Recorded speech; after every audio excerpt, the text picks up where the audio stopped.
তো লাস্ট আমরা যেটা পড়েছিলাম সেটা হচ্ছে সামার নাইট পর্যন্ত, মানে যতক্ষণ পর্যন্ত পরিশ্রম করেছিল, পরিশ্রম করার পরে এক ঘুমিয়েও সকাল হয়ে গেল, ওই থ্রেশহোল্ডে ঘুমিয়ে পড়েছিল। তারপর থেকে শুরু করছি। when he awoke in the morning, সকালবেলায় যখন সে ঘুম থেকে উঠলো, এখানে কার কথা বলা হয়েছে? জারের কথা বলা হয়েছে। it was long before he could remember where he was, প্রথমে সে মনে করতে পারেনি সে কোথায় আছে। or who was the strange bearded man lying on the bed and gazing intently at him with shining eyes, অথবা সেই দাড়িওয়ালা লোকটাই বা কে যে বিছানায় শুয়ে শুয়ে এর দিকে এক দৃষ্টিতে উজ্জ্বল চোখে তাকিয়ে আছে। ফরগিভ মি, আমায় ক্ষমা করে দিন, said the bearded man in a weak voice, একটু দুর্বল গলায় বলল ওই দাড়িওয়ালা লোকটা, আমায় ক্ষমা করে দিন।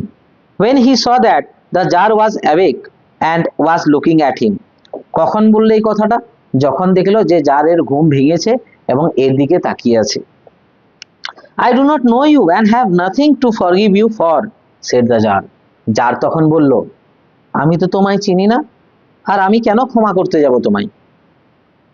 you do not know me but I know you, তখন বিয়ার্ডেড ম্যান উত্তর দিচ্ছে, আপনি হয়তো আমায় চেনেন না কিন্তু আমি আপনাকে চিনি।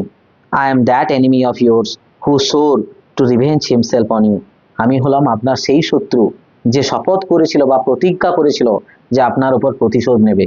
সোর মানে হচ্ছে শপথ বা প্রতিজ্ঞা করা, আর রিভেঞ্জ মানে হচ্ছে প্রতিশোধ নেওয়া। এখানে কোন রিভেঞ্জের কথা বলা হয়েছে বল?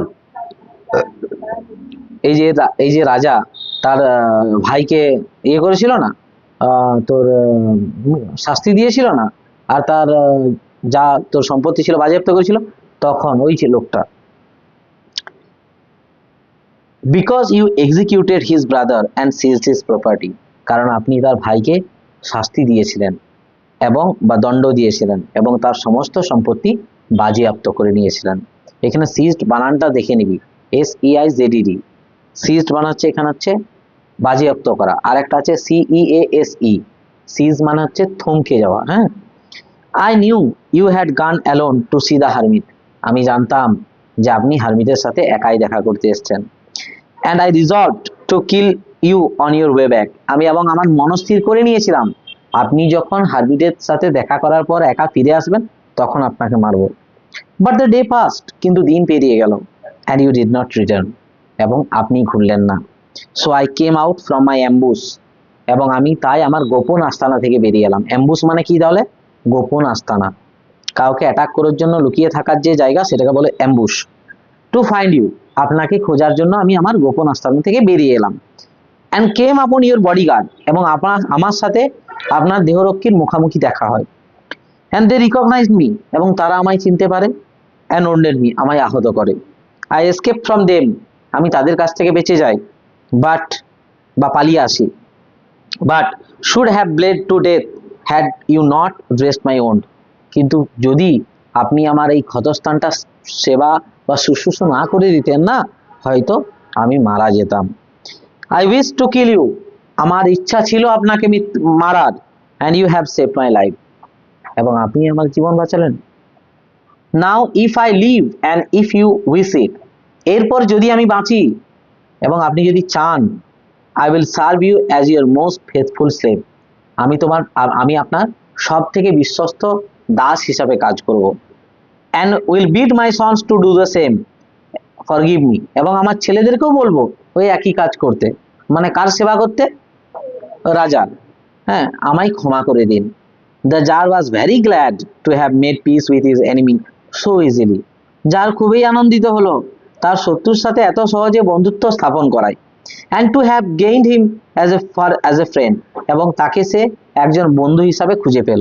And he not only forgave him, রাজা শুধুমাত্র তাকে ক্ষমাই করে দেয়নি, but said he would send his servants and his own physician to attend him, বরং সে তুমি এটাও বললেন যে আমি আমার চাকর বাকর যা আছে, আমার যে স্বাস্থ্যকর্মী মানে অ্যাটেন্ডেন্ট, ফিজিশিয়ান মানে হচ্ছে ওর যে ডাক্তার আছে আর কি, তাকেও পাঠাবে তার সেবা করার জন্য।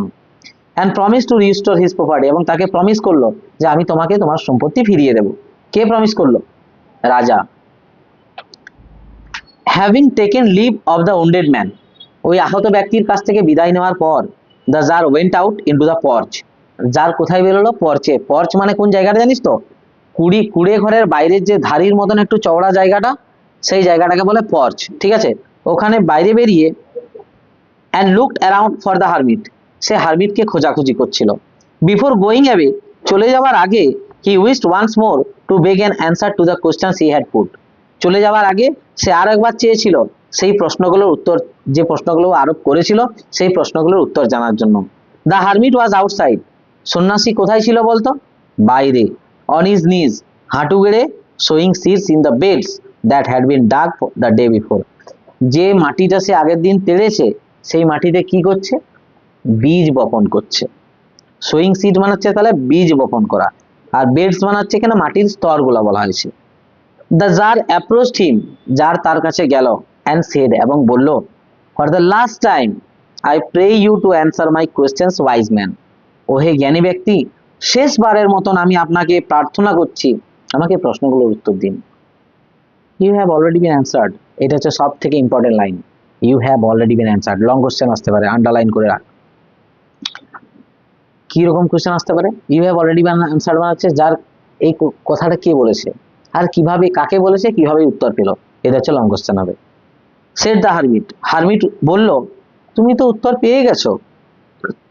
স্টিল ক্রাউচিং, ক্রাউচিং মানে এখানে কি দেওয়া আছে? Bending and knees and upper body forward, হাঁটু গেড়ে আগের দিকে ঝুঁকে থাকা, ওটাকে বলছে crouching. Who stood looking up at the jar, crouching হয়ে উপর দিকে জারের দিকে থাকা, বলছে তুমি তো উত্তর পেয়ে গেছো। হু স্টুড বিফোর হিম, যার তো তার সামনে দাঁড়িয়েছিল। হাউ অ্যান্সার্ড, কিভাবে উত্তর পেলাম। হোয়াট ডু ইউ মিন, আপনি কি বলতে চাইছেন। আসতে যার। এরপরে যে লাস্ট প্যাসেজটা আছে না, এই লাস্ট প্যাসেজটা হচ্ছে সব থেকে গুরুত্বপূর্ণ। সমস্ত প্রশ্নের উত্তর এখানে লুকিয়ে আছে। আমি তোদেরকে বলেইছিলাম যে তিনটে পার্টে ও কোশ্চেনগুলো অ্যান্সার পেয়েছে। একটা হচ্ছে বিয়ার্ডেড ম্যান আসার আগে পর্যন্ত, আর একটা হচ্ছে বিয়ার্ডেড ম্যান আসার পরে, আর একটা বাস্তবে। তাহলে আমাদের যে এই যে তিনটে প্রশ্ন যার আরোপ করেছিল, তিনটে প্রশ্নের উত্তর কি সর্বদা সমান হবে? না, পরিবর্তনশীল। কি কি অনুযায়ী পরিবর্তনশীল? সিচুয়েশন অনুযায়ী, পরিস্থিতি যেমন হবে ওই তিনটা প্রশ্নের উত্তর সেরকম হতে থাকবে। Do you not see, replied the hermit, hermit উত্তর দিল, তুমি কি দেখলে না? If you had not pitied my weakness yesterday, যদি তুমি গতকালকে আমার দুর্বলতার উপরে একটু সহায়তা বা ন্যায়পরায়ণ বা কি বলবো সহনশীল না হতে, and had not dug this beds for me, আমার জন্য তুমি যদি মাটি না খুঁড়ে দিতে, but had gone your way, তুমি তো তোমার রাস্তায় চলে যেতে। And that man would have attack you, এবং ওই মানুষটা তোমায় অ্যাটাক করতো। And you would have repented of not having stayed with me, আমার সাথে না থাকার ফলাফল তোমাকে ভুগতে হতো। কি হতো এর সাথে না থাকলে? রাস্তায় মেরে দিত। So the most important time was when you were digging the beds, তাই সব থেকে গুরুত্বপূর্ণ সময় হলো যখন তুমি মাটি খুঁড়ছিলে। And I was the most important man, এবং আমি ছিলাম সেই সময় তোমার সব থেকে গুরুত্বপূর্ণ ব্যক্তি। And to do me good was your most important business, এবং আমার ভালো করা ছিল তোমার সব থেকে গুরুত্বপূর্ণ কাজ। আফটারওয়ার্ডস, পরবর্তীকালে, when that man ran to us, যখন দ্যাট ম্যান বলতে কোন মানুষটার কথা বলা হয়েছে? বিয়ার্ডেড ম্যানটার কথা বলা হয়েছে। যখন এই বিয়ার্ডেড ম্যান আমাদের কাছে দৌড়ে এলো, the most important time was when you are attending to him, সব থেকে গুরুত্বপূর্ণ সময় কি ছিল? যখন তুমি তার সেবা করছিলে। For if you had not bound up his wounds you'd have died without having made peace with you, যদি তুমি ওর ক্ষতস্থানটা সেবা না করে দিতে, সে তোমার সাথে বন্ধুত্ব স্থাপন না করেই মারা যেত। সো, বা তোমার সাথে শান্তি স্থাপন না করেই মারা যেত। So he was the most important man, তাই সে ছিল সব থেকে গুরুত্বপূর্ণ ব্যক্তি। And what you did for him was your most important business, এবং তুমি তার জন্য যেটা করেছো সেটা সব থেকে তোমার গুরুত্বপূর্ণ কাজ ছিল। রিমেম্বার দেন, তাহলে মনে রেখো, দুটো পার্ট পেয়ে গেলি, তাহলে রিমেম্বার দেন হচ্ছে ফাইনাল অ্যান্সার, মানে বাস্তবে যেটা হয়। তাহলে মনে রেখো, there is only one time that is important, একটাই সময় সব থেকে গুরুত্বপূর্ণ, সেটা হলো বর্তমান বা নাও। ঠিক আছে, কারণ আমাদের পাস্ট আর ফিউচার আমাদের উপরে কোনো হাত নেই, কিন্তু বর্তমানের উপরে আমাদের হাত আছে। ঠিক আছে, it is the most important time because it is the only time when we have any power, কারণ একমাত্র বর্তমান সময়ের উপরেই আমাদের কন্ট্রোল আছে বা ক্ষমতা আছে। The most necessary person is the one with whom you are. তাহলে সবথেকে গুরুত্বপূর্ণ ব্যক্তি কে? যার সাথে তুমি আছো। For no man knows whether he will ever have dealings with anyone else. কারণ কেউ জানে না পরবর্তীকালে তার সাথে অন্য কারো সাক্ষাৎ হবে কি না। And the most important affair is, সবথেকে গুরুত্বপূর্ণ কাজ হলো টু ডু হিম গুড, যার সাথে আছো তার ভালো করা। Because for that purpose alone was man sent into this life. কারণ এই উদ্দেশ্যেই পৃথিবীতে মানুষকে পাঠানো হয়েছে। ঠিক আছে, এটা গেলো থার্ড পার্টটা। আশা করবো সবাই বুঝতে পেরেছো। ঠিক আছে।